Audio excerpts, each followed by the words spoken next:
الحمد لله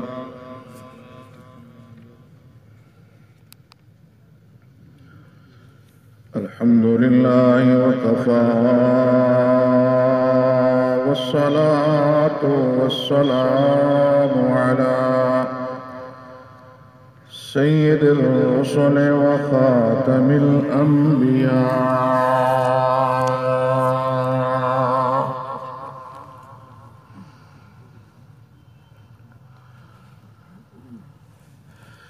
وعلى آله وأصحابه الأتقياء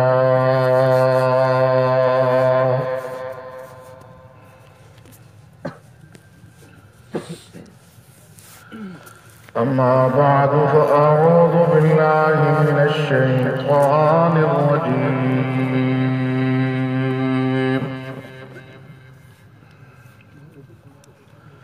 بسم الله الرحمن الرحيم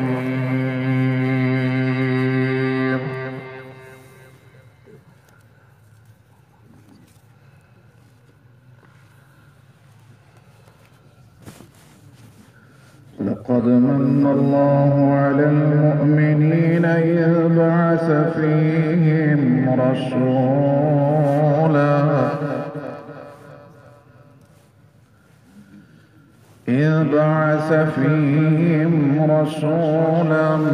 من أنفسهم يتلو عليهم آياته ويزكيهم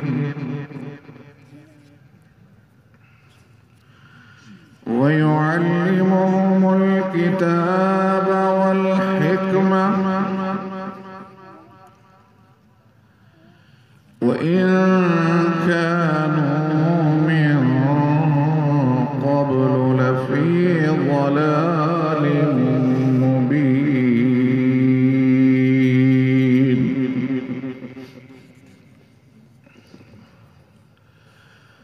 قال النبي صلى الله عليه وسلم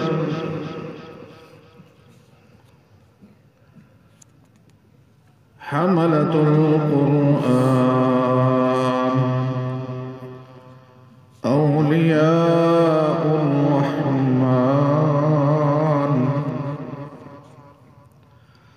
قال النبي صلى الله عليه وسلم أكرموا حملة القرآن فمن أكرمهم فقد أكرمني ومن أكرمني فقد أكرم الله صدق الله العظيم وصدق رسوله النبي الكريم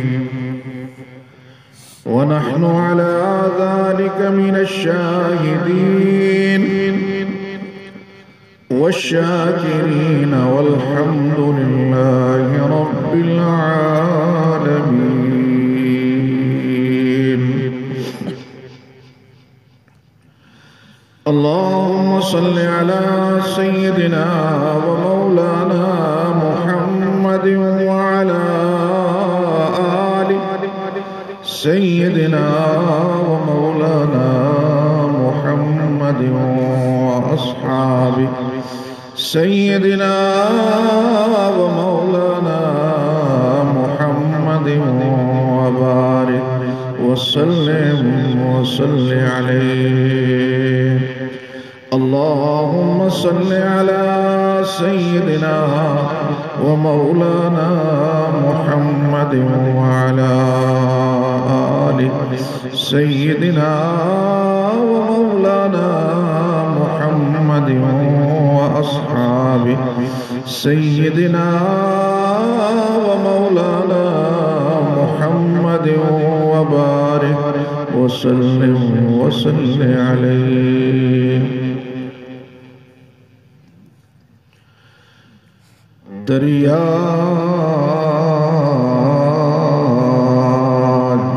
بہہ رہا ہے۔ سبحان تیری قدرت،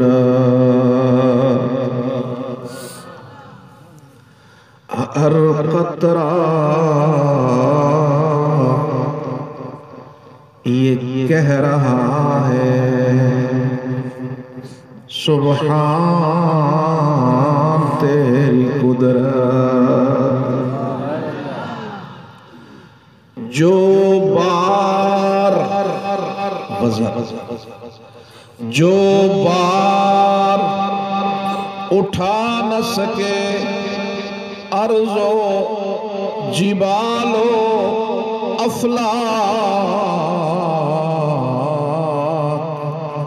انسان یہ سہ رہا ہے سبحان تیری قدرت۔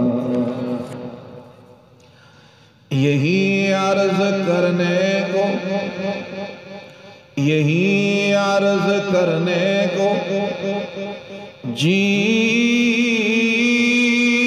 چاہتا ہے، مدینے میں مرنے کو جی چاہتا ہے۔ یہ کس جان جانا کا فیض نظر ہے کہ جی سے گزرنے کا جی چاہتا ہے۔ بگڑنے ہی میں بگڑنے ہی میں یہ عمر گزری ہے ساری، بگڑنے ہی میں یہ عمر گزری ہے ساری، خدایا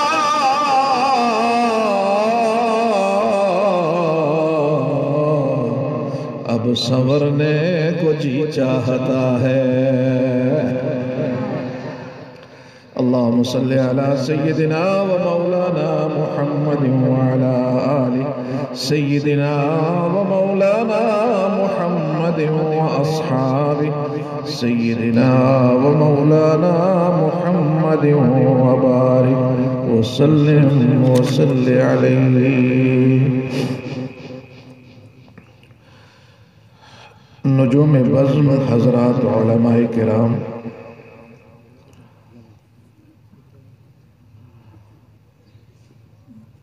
اور جب علماء نجوم ہیں تو جہاں نجوم ہوتا ہے، جہاں نجوم ہوتے ہیں وہاں قمر بھی ہوتا ہے۔ تو آج کی ہماری یہ بزم اس سٹیج پہ نجوم بھی جلوہ فروز ہیں اور قمر بھی اپنی آب و تاب کے ساتھ پر نور نظر آ رہا ہے۔ اللہ ان کی بہاروں میں اور برکتیں عطا فرمائے۔ میرے بہت ہی قابل احترام بزرگوں، میرے عزیز نوجوان بھائیوں، آپ کے اس علاقے میں پہلی مرتبہ حاضری کی سعادت حاصل کر رہا ہوں۔ اللہ وحدہ لا شریک ہماری اس ملاقات کو اپنی بارگاہ میں قبول و منظور فرمائے۔ میرے بہت ہی قابل احترام دوستو، میرے محبوب نبی جب دنیا میں تشریف لائے، اس سے پہلے دنیا کیا تھی؟ اگر دیکھا جائے عقیدے کے اعتبار سے تو ہر ایک نے اپنی پسند کا معبود بنا رکھا تھا۔ کسی نے سانپ کو معبود بنایا، کسی نے بندر کو معبود بنایا، کسی نے شیر کو معبود بنایا، کسی نے ستاروں کو، کسی نے شمس و قمر کو، اور کسی نے اپنے ہاتھوں کے تراشے ہوئے صنم کو معبود بنائے گئے۔ بلکہ اصحاب سیر لکھتے ہیں کہ صرف یہ جو بر صغیر ہے ہندوستان، جب میرے محبوب نبی تشریف لائے تو اس وقت ہندوستان کے اس پورے علاقے میں 33 کروڑ معبود بنے بیٹھے تھے۔ اور دوسری طرف اگر دیکھا جائے میرا محبوب نبی آیا تو طبقات کا نظام ہے، عصبیت ہے، قبائل ازم ہے، گورے اور کالے میں بہت بڑا تفاوت ہے۔ تیسری طرف دیکھا جائے انسان پستیوں میں ہے، انسان ذلتوں میں ہے۔ اور اگر آگے بڑھ کر دیکھیں تو وہ جو معاشرہ نظر آ رہا ہے اس معاشرے میں کچھ بیماریاں ہیں۔ میری بہنیں اور میری بیٹیاں بھی یقیناً سماعت فرما رہی ہوں گی کہ آج جسے تہذیب کے کپڑے پہنا کر، جسے تمدن اور ثقافت کا نام دے کر، جسے جدت اور ماڈرن ازم کا نام دے کر دنیا پہ مسلط کیا جا رہا ہے، آج کی اس جدید تہذیب کو جب میں دیکھتا ہوں تو اس تہذیب کا مصدر مجھے زمانہ نبوت سے پہلے کا زمانہ ملتا ہے۔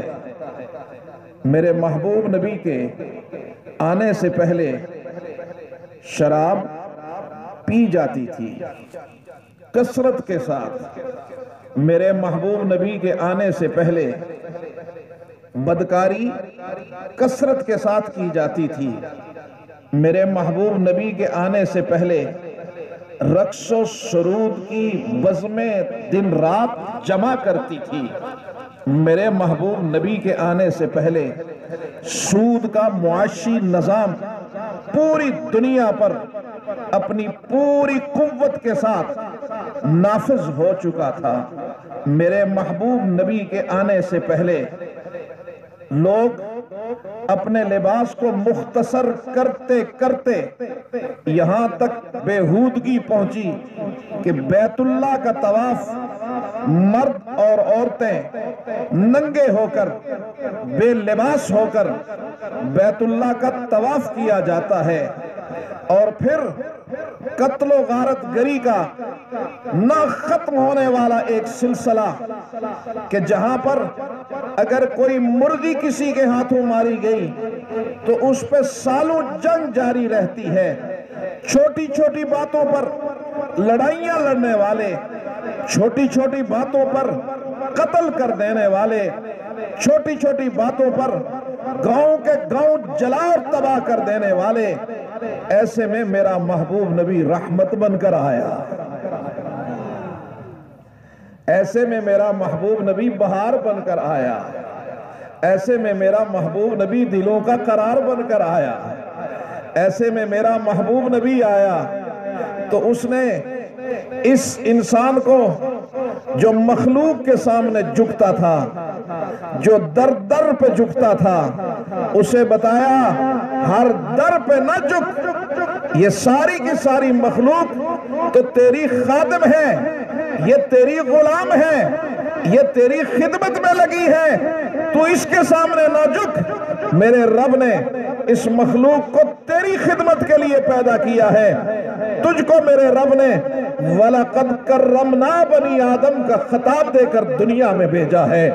تو عزتوں والا ہے، تو بلندیوں والا ہے، تو بڑے نام والا ہے، یہاں تک کہ میرے محبوب نبی نے سب کہتے صلی اللہ بلند آواز سے صلی اللہ علیہ وسلم نے فرمایا حجۃ الوداع کا موقع ہے اور انسانیت کا قیامت تک کا ایک چارٹرڈ اعلان ہو رہا ہے آپ نے آزادی کا وہ چارٹر، آزادی کا وہ اہم ترین اعلان فرمایا، اور فرمایا کہ عجمی کو عربی پر کوئی فضیلت نہیں ہے۔ انسان کا خون، انسان کا مال، انسان کی عزت، اس کی حرمت اسی طرح ہے جس طرح آج کے دن کی ہے، آج کے مقام کی ہے، اور آج کے دن کی، آج کے مقام کی اور اس بیت اللہ کی ہے۔ انسان کی عظمت، انسان کی حرمت، انسان کی عزت اسی طرح ہے۔ میرے محبوب نبی نے انسان کو عزت دینے کے بعد پھر ایک جملہ فرمایا، ہاں آج دنیا کہتی ہے کہ اقوام متحدہ نے انسان کو آزادی عطا کی۔ یاد رکھو، آزادی کا بل لایا جاتا ہے۔ یہ 1948 کے اندر اقوام متحدہ یہ بل پاس کرتی ہے کہ ہر انسان کو آزاد رہنے کا حق ہے۔ اقوام متحدہ صرف زبانی نعرہ لگاتی ہے، میرے آقا نے تو یہ نعرہ نہیں، اس فلسفے کو اپنی زندگی میں بھی اور آپ کے یاروں نے اپنی حکومت میں عملاً ثابت کر کے دکھایا کہ آزادی انسان کا بنیادی حق ہے۔ میرے بہت ہی قابل احترام دوستو، پھر ایک جملہ فرمایا، اس جملے میں آج ساری تہذیبوں کا خاتمہ ہے۔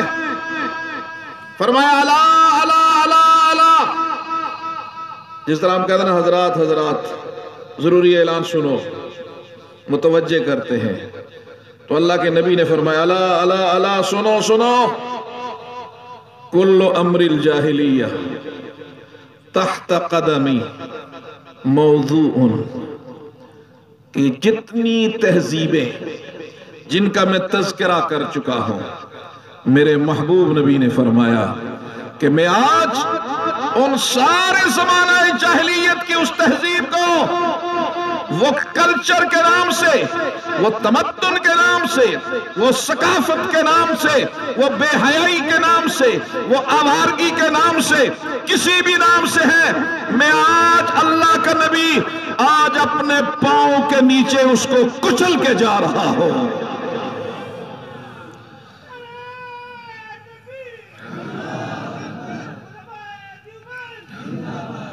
جس تہذیب کو، جس تمدن کو آج مغرب نئے کپڑے پہنا کر اسے نئے لبادے میں دنیا کے سامنے پہنچانا چاہتا ہے، اسے 1400 سال پہلے میرے محبوب نبی نے اپنے پاؤں کے نیچے کچلا، اور آج میرے نبی کے پروانے، میرے نبی کے دیوانے، جمعیت علماء اسلام کے سرفروش اور اس کی قیادت قائد ملت اسلامیہ مولانا فضل الرحمان اس تہذیب کے سامنے چٹان بن کر کھڑا ہے۔ میرے بہت ہی قابل قدر، قابل احترام دوستو، اس تہذیب کو بدلنے کے لیے، اس انسان کو عزت دینے کے لیے میرے رب نے جب اپنے محبوب کو بھیجا تو کیا انداز فرمایا۔ اعوذ باللہ من الشیطان الرجیم، بسم اللہ الرحمن الرحیم۔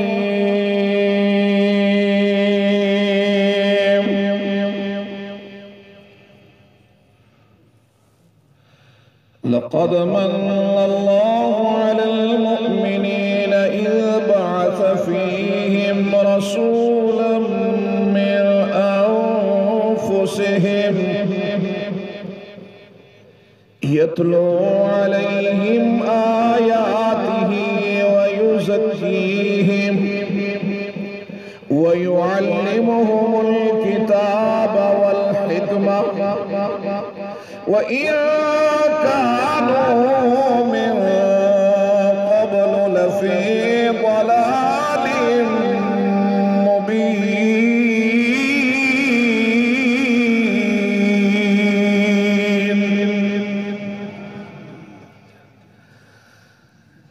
ساری کائنات کو بنانے والا میرا رب، ساری کائنات کو سجانے والا میرا رب، ساری کائنات کو کھلانے والا میرا رب،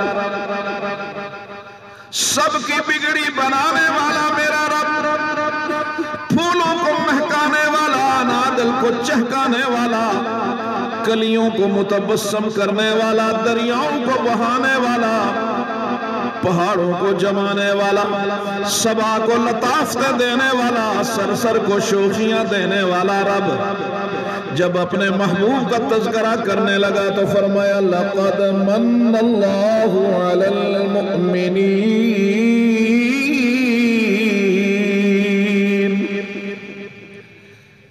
تحقیق تمہارے رب نے، لَقَدْ مَنَّ اللَّهُ، تحقیق اللہ نے احسان کر لیا،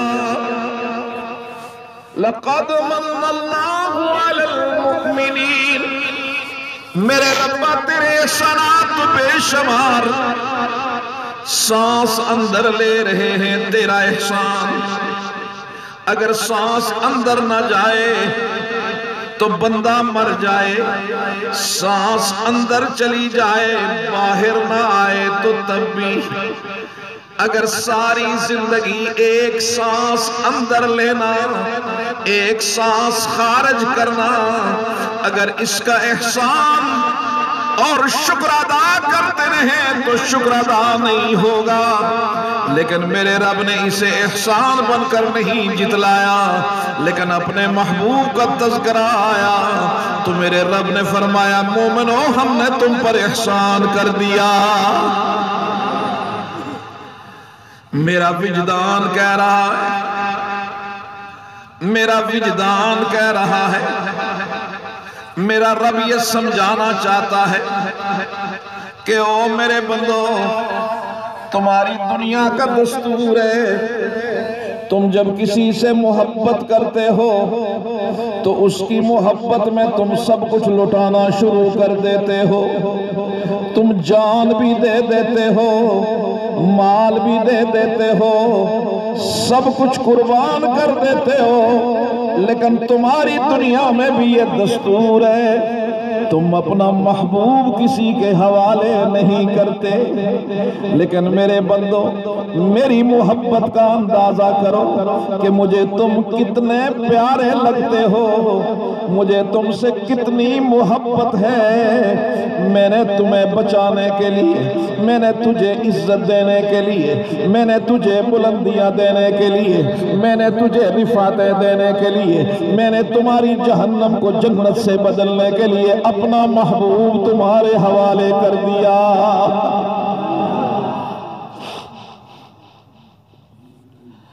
ہائے ہائے، ہونا تو یہ چاہیے تھا کہ وہ محبوب حوالے ہوا، اس کا احترام ہوتا، انسانیت احترام کرتی، لیکن میرا رب دوسری جگہ فرماتا ہے یا حسرتاً علی العباد، یا حسرتاً علی العباد ما یأتیہم من رسول الا کانوا بہ یستہزئون۔ میرا محبوب تو آیا تھا تمہاری نجات کے لیے، راتوں کو رونے والا، راتوں کو گڑ گڑانے والا، راتوں کو آنسو بہانے والا، وہ میرا محبوب نبی عرفات کا میدان ہے، حجۃ الوداع ہے، اور اللہ کا محبوب نبی اپنی اونٹنی پہ سوار ہے، حجۃ الوداع کا آخری خطبہ ارشاد فرمانے کے بعد میرا محبوب نبی عرب کی گرمی میں اپنی اونٹنی پہ سوار ہو کر دعا کے لیے اپنے مبارک ہاتھ پھیلا دیتا ہے، اور وہ دعا کوئی 5 منٹ کی نہیں، وہ دعا کوئی 10 منٹ کی نہیں، وہ پشاور کے میرے بہت ہی پیارے بھائیوں، میرے پیارے دوستوں، وہ دعا کوئی گھنٹے کی نہیں۔ میرا محبوب نبی رو رہا ہے، اپنی ذات کے لیے نہیں، اپنی آل کے لیے نہیں، میرا محبوب نبی رویا 5 گھنٹے تیرے لیے، میرے لیے 5 گھنٹے روتا رہا میرا محبوب، 5 گھنٹے۔ آج دنیا میں مجھے وہ باپ بتا دے، مجھے وہ ماں بتا دے جس ماں اور باپ نے اپنی اولاد کے لیے 5 گھنٹے مسلسل دعا کی ہو۔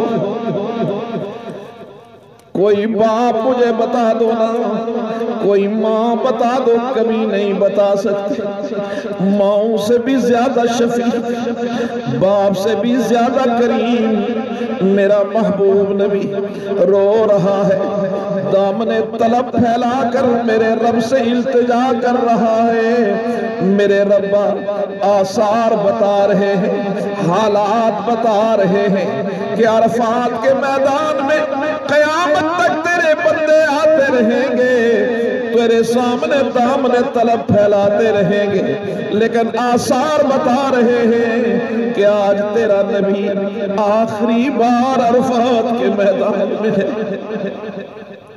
آج کے بعد چشم فلک یہ نظارہ نہیں کرے گا، اس کی آنکھ یہ نظارہ نہیں کرے گی کہ ربا تیرا نبی تیری بارگاہ میں رو رہا ہے، اور رو کر کیا مانگ رہا ہے؟ اللہ کا نبی التجا کر رہا ہے، اللہم اغفر لی امتی، اللہم اغفر لی امتی، اے اللہ میری امت کی مغفرت فرما دے،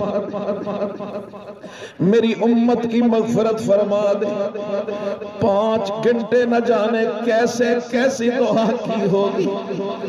حاجی تھکے ہوئے عرفات سے نکلے، مزدلفہ پہنچے، یقینی طور پر دن بھر مناجات کرنے والے اصحاب مصطفیٰ مغرب اور عشاء پڑھ کر آرام کرنے لگے، لیکن میں دیکھتا ہوں میرا محبوب نبی پھر مزدلفہ کی رات میں بھی اسی طرح مصلی پہ ہاتھ پھیلائے، زار و قطار روتا ہوا نظر آ رہا ہے، زار و قطار رو رہا ہے۔ جو جو رات بیت رہی ہے، آہیں اور سسکیاں ابھر رہی ہے، اللہ کا نبی رو کر کہتا ہے میرے ربا میری امت کی گناہوں کو نہ دیکھ، میری امت کے گناہوں کو نہ دیکھ، اپنے نبی کی دعاؤں کو تو ذرا دیکھ۔ معصوم بچہ روتا ہے، ماں کی مامتا بیدار ہو جاتی ہے، اور جب اللہ کا نبی روتا ہے تو اللہ کی رحمت جوش میں آ جاتی ہے۔ جبریل امین آئے، آ کر کہنے لگے اللہ کے محبوب دن سے جو دعا آپ کر رہے ہیں، رب العالمین نے فرمایا جا میرے محبوب کو بتا ہم تیری نسبتوں کی لاج رکھیں گے، تیری نسبتوں کی لاج رکھیں گے۔ ہاں ظالم بن کر نہ آنا، ظالم کو معافی نہیں ہے، گناہ کر کے آ گئے میں رحمت لے کر استقبال کروں گا، لیکن ظالم بن کر نہ آنا۔ سب سے بڑا ظلم ان الشرک لظلم عظیم،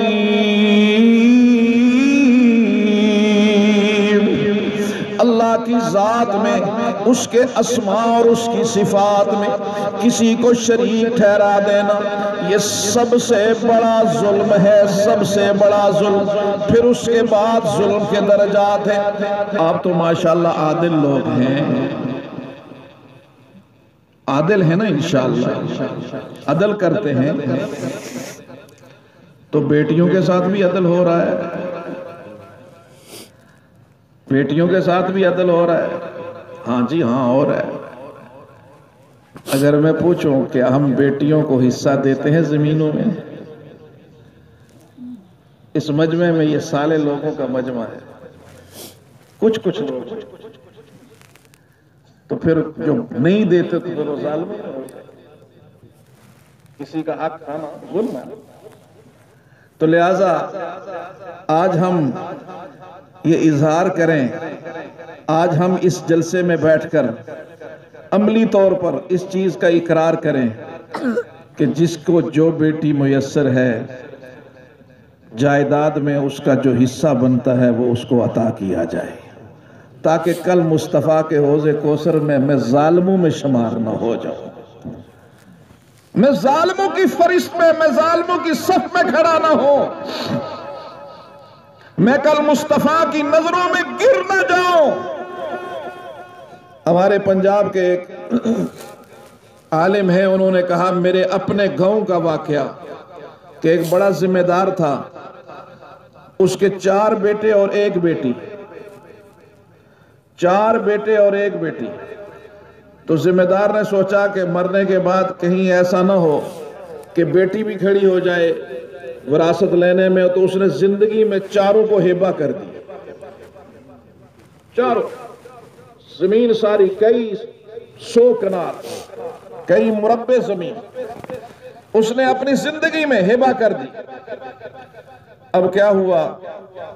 نماز جنازہ کے لیے اجتماع ہے بہت بڑا۔ مولوی صاحب کہنے لگے میں نے تقریر کی، تو تقریر کی، میں نے کہا کہ بھائی یہ چودھری صاحب بڑے اچھے آدمی تھے، فلاں تھے، جس طرح بیان کیا جاتا ہے، تو کسی کا کوئی حق ہو تو وہ معاف کر دے یا ان سے اور ان کی اولاد سے لے۔ تو جنازے میں ایک بندہ کھڑا ہو گیا، اس نے کہا جی چودھری صاحب نے میرا 60 لاکھ روپیہ دینا ہے، تو یہ 60 لاکھ روپیہ پہلے دیں پھر جنازہ پڑھیں، میرے گواہ ہیں، یہ گواہ ہے، اس نے میرے پیسے دینے اور آپ نے بڑی تعریف کی ہے، تو اس کو کہو کہ جناب ان کے بیٹوں کو کہ یہ 60 لاکھ روپیہ دے۔ اب جنہوں نے کئی 100 کنال زمین، کئی مربع زمین لی ہوئی، تو وہ اب سر کھجاتے ہیں، بڑا کہتا ہے چھوٹے کو پوچھو جی، چھوٹا کہتا ہے دوجے کو پوچھو جی، تیسرا کہتا ہے نہیں تیسرے کو پوچھو جی، 60 تے بڑا زیادہ ہے جی۔ اب وہ ایک دوسرے پہ ٹال رہے، ایک دوسرے کو، دوسرا تیسرے کو۔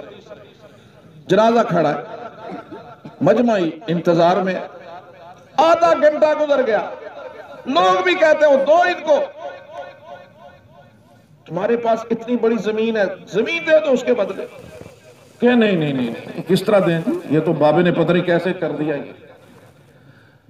تو جس طرح یہ اجتماع ہے، اس اجتماع کے پیچھے خواتین بھی تھی، تو اس کی اکلوتی بیٹی پوچھتی ہے یہ جنازہ کیوں نہیں ہو رہا میرے ابا کا؟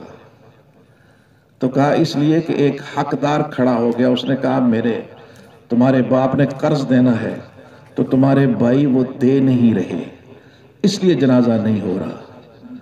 تو وہ تڑپنے لگی، دوڑ کے گھر گئی، کہا میرے پاس صرف یہ میرا مکان ہے اور اس کی قیمت بھی یہی 60-70 لاکھ ہوگی، اس کو کہو یہ رجسٹری میری آخری، میں باہر بچوں کو لے کر بیٹھ جاؤں گی، میں باہر بچوں کو لے کر بیٹھ جاؤں گی، لیکن میرے باپ کو رسوا نہ کر، یہ رجسٹری لو اور میرے باپ کا جنازہ پڑھنے دو تاکہ میرے باپ کی رسوائی نہ ہو۔ وہ بیٹی جس کو باپ نے محروم کر دیا جائیداد سے، لیکن آج دنیا میں بھی وہ عزت کا ذریعہ بن رہی ہے۔ میرے قابل احترام دوستو، اپنی بیٹیوں کے ساتھ یہ ظالمانہ سلوک ہمارے معاشرے میں جس طرح پنپ رہا ہے، اس کے اثرات اور اس کی نحوست کے ساتھ خاندانوں کے خاندان تباہ ہو رہے ہیں۔ تو گزارش کر رہا تھا کہ اللہ کے محبوب کو بتایا گیا کہ محبوب دو عالم صلی اللہ علیہ وسلم آپ کی نسبتوں کی لاج رکھیں گے، آپ کی نسبتوں کا خیال رکھیں گے، اس لیے کہ ہمیں فخر ہے کہ ہمیں نسبت مصطفیٰ حاصل ہے۔ یہ اس کا کرم ہے، اس کا فضل ہے کہ ہم مسلمان کے گھر میں پیدا ہوئے. ہمارے پاس تو کچھ اور ہے نہیں، کچھ اور نہیں. آپ ذمہ دار لوگ ہو، آپ گندم خریدتے بھی ہو، بیچتے بھی ہو.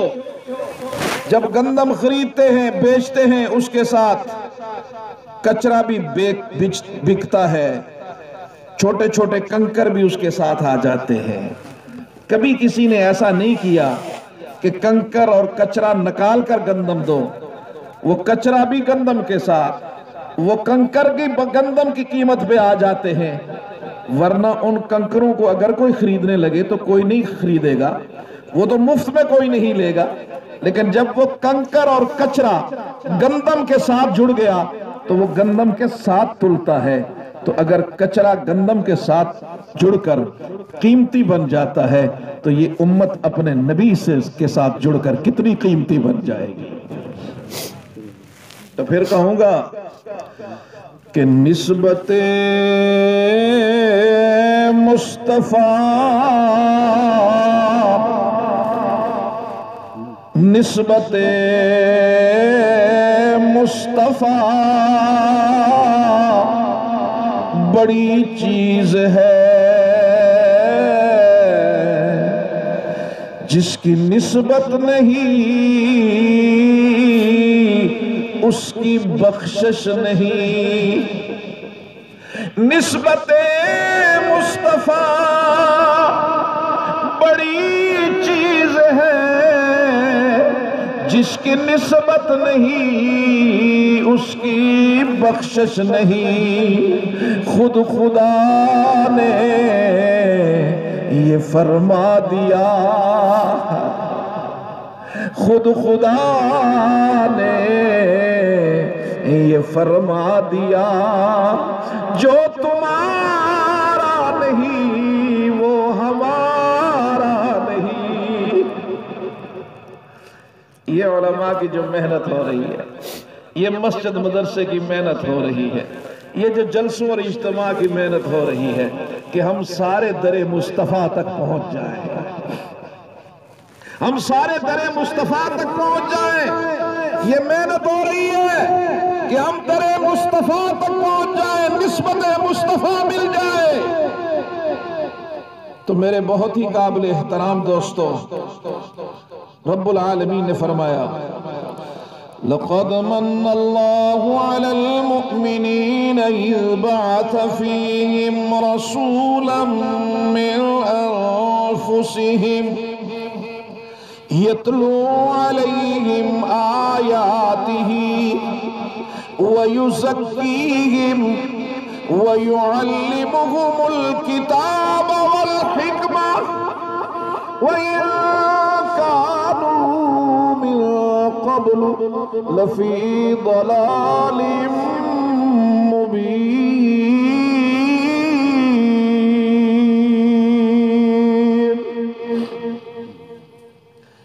میرے رب نے نبی کے 4 کام بتائے.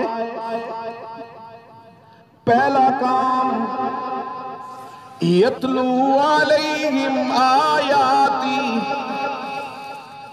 میرا نبی جیالوجی فزکس کیمسٹری پڑھانے کے لیے نہیں آیا. میرا محبوب نبی انسانیت کو قرآن سنانے کے لیے آیا. یتلو علیہم آیاتی. میں نبی کے اس کام کو جب دیکھتا ہوں، علماء دیوبند کو دیکھتا ہوں، تو علماء دیوبند تمہاری عظمتوں کو سلام کرتا ہوں کہ اللہ رب العزت نے تمہیں قرآن کی خدمت کے لیے قبول کر دیا.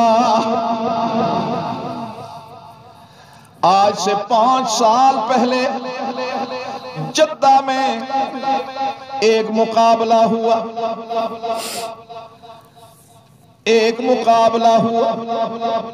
مقابلہ اس کا کہ پوری دنیا میں قرآن کی خدمت کس نے سب سے زیادہ کی. پوری دنیا میں قرآن کے خادم کس ملک میں ہیں. پوری دنیا کا ڈیٹا جمع کیا گیا، حفاظ کی تعداد جمع کی گئی، خود مملکت العربیت السعودیہ کے حفاظ کی تعداد جمع کی گئی۔ جب سارا ڈیٹا کلوز کیا تو پتا چلا کہ پاکستان ایسی ریاست ہے جس میں سب سے زیادہ قرآن کے حافظ تیار ہو رہے ہیں۔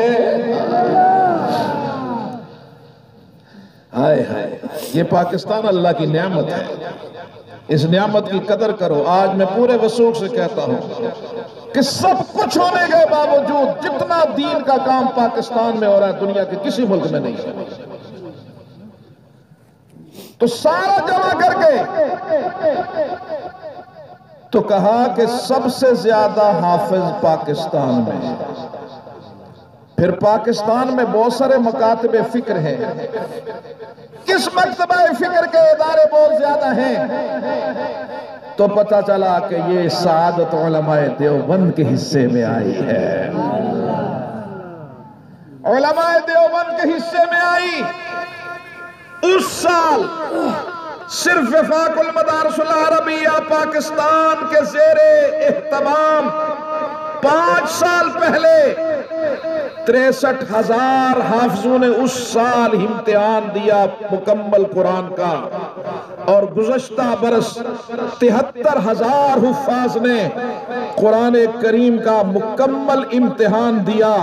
یہ صرف ایک وفاق ہے، اور اگر یہ دیکھا جائے آپ پورے وفاقوں کے نتائج گٹھے کریں، جتنا صرف دیوبند کا یہ وفاق حفاظ تیار کر رہا ہے، پاکستان کے باقی تینوں وفاق مل کے اتنے حفاظ تیار نہیں کر سکتے۔ تو لہذا مسابقہ ہوا، ورلڈ کپ جیتا کس نے؟ علماء دیوبند نے، وفاق المدارس العربیہ پاکستان نے۔ کس کا ورلڈ کپ؟ گیند بلے کا نہیں،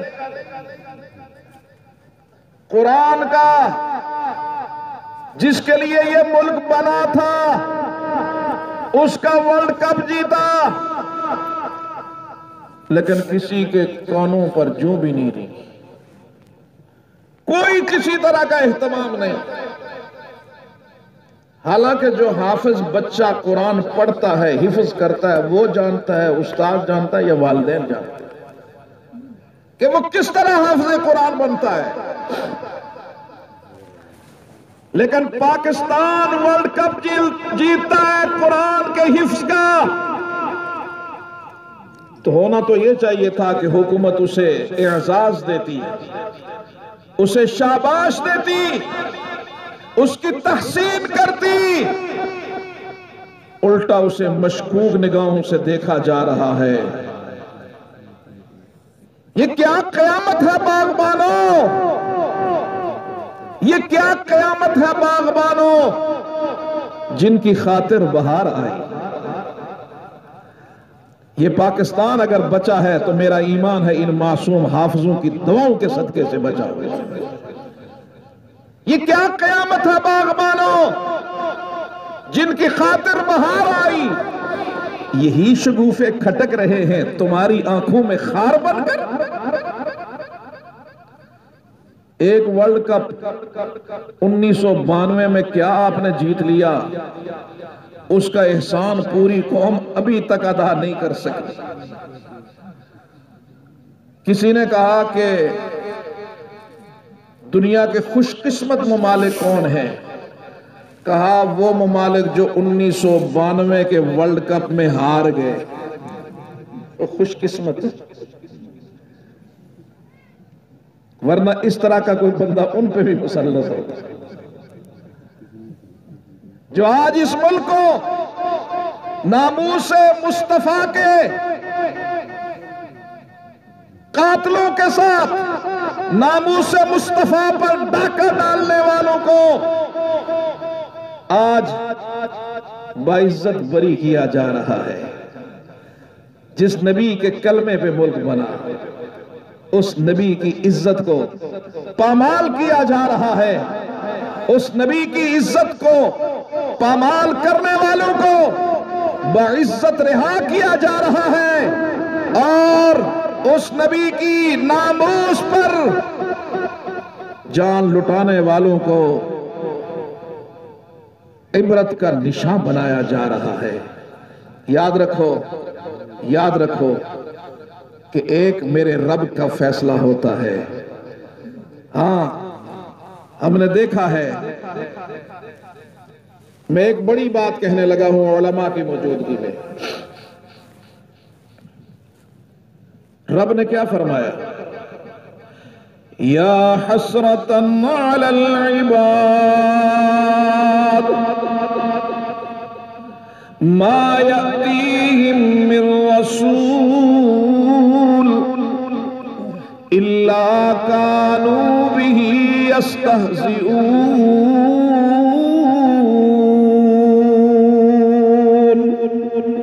اس پہ توجہ کر، اسی قرآن کریم کی آیت میں میرے رب کی سخت ترین وعید ہے ناموس رسالت میں حملہ آوروں کے لیے۔ اسی آیت وہ کیا؟ میں دوسری جگہ دیکھتا ہوں قرآن کہتا ہے قُلْ يَا عِبَادِيَ الَّذِينَ أَسْرَفُوا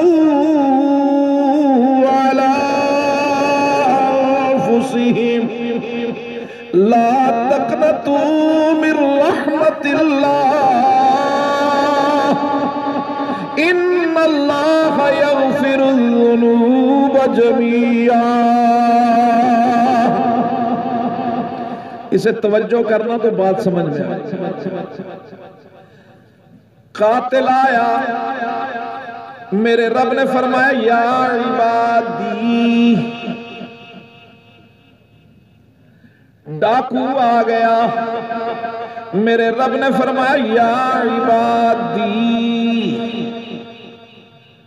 چور آ گیا، رب نے فرمایا یا عبادی۔ بڑے سے بڑا گناہگار آ گیا، میرے رب نے فرمایا میرے محبوب کہہ دیجئے یا عبادی، میرے بندوں کو۔ اہل علم بیٹھے ہیں، بہت اس میں لذت ہے۔ آپ کسی صدر کے پاس، کسی بڑے کے پاس کسی کا کیس لے کے جائے کہ اس نے جی میرے ساتھ یہ زیادتی کی، تو اگر وہ کہے کہ تو سڑا بندہ ہے، یہ تو ہمارا بندہ ہے، تو سمجھو فیصلہ ہو ہی گیا بس اس جملے سے۔ رب العالمین نے ظالم کو کہا، قاتل کو کہا، فاسق فاجر کو کہا یا عبادی، میرے وہ بندے جنہوں نے اپنی جانوں پہ ظلم کر دیا، لا تقنطوا من رحمت اللہ،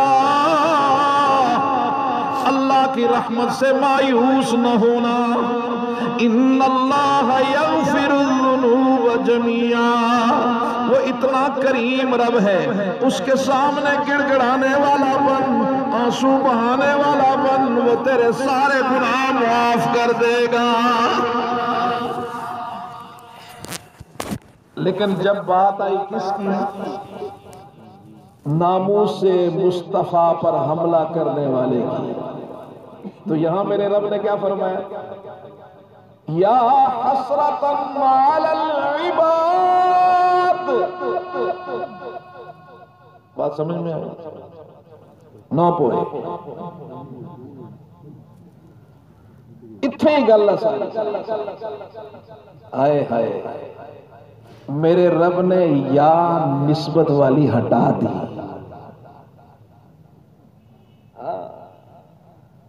میرے رب نے یا نسبت والی ہٹا دی یہاں پہ، یہ میرا نہیں ہے۔ قاتل میرا ہو سکتا ہے، ڈاکو میرا ہو سکتا ہے، چور میرا ہو سکتا ہے، لیکن میرے محبوب کی ناموس پہ حملہ کرنے والا میرا نہیں ہو سکتا۔ یا حسرتاً علی العباد، گویا پتہ یہ چلا کہ نبی کی توہین اتنا شنیع جرم ہے کہ میرا رب اسے اپنی نسبت سے ہی ہٹا دیتا ہے۔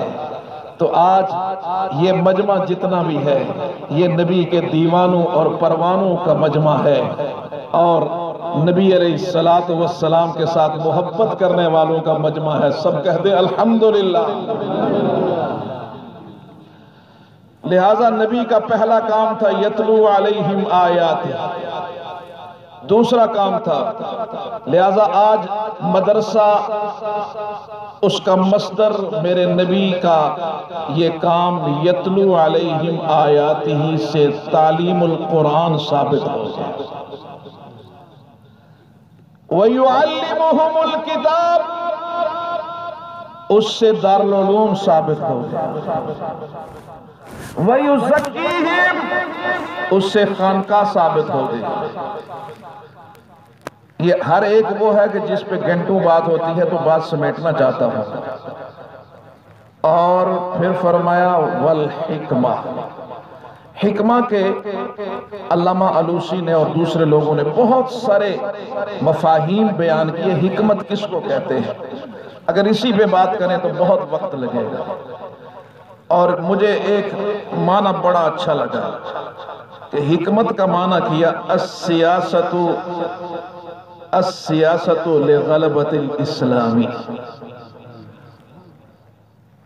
السیاست لغلبۃ الاسلام، اسلام کے غلبے کے لیے سیاست کرنا یہ حکمت ہے۔ آج علماء دیوبند نے مدرسہ بھی قائم کیا، علماء دیوبند نے خانقاہی نظام بھی قائم کیا، علماء دیوبند نے دارالعلوم اتنی مضبوطی کے ساتھ قائم کیے کہ آج پوری دنیا میں اگر کوئی دینی علوم کی تکمیل کرنا چاہتا ہے، اس کے دینی علوم کی تکمیل اس وقت تک نہیں ہوتی جب تک کہ وہ پاکستان کے کسی دارالعلوم سے استفادہ نہیں کرتا۔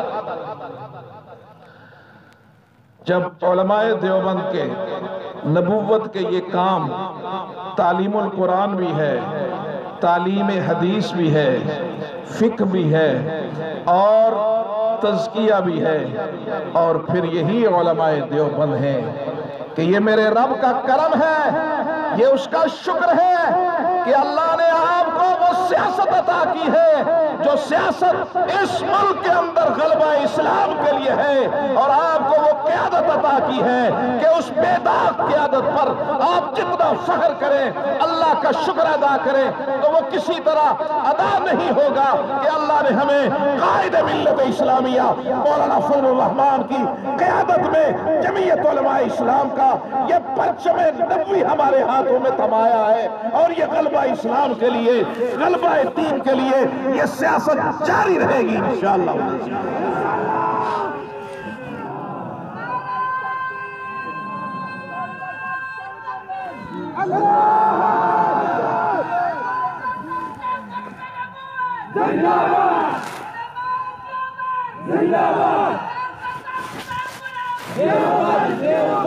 خوشبو ہے دو عالم میں تیری اے گل چیدہ، کس منہ سے بیاں ہوں تیرے اوصاف حمیدہ، تجھ سا کوئی آیا ہے نہ آئے گا جہاں میں، دیتا ہے گواہی یہی عالم کا جریدہ۔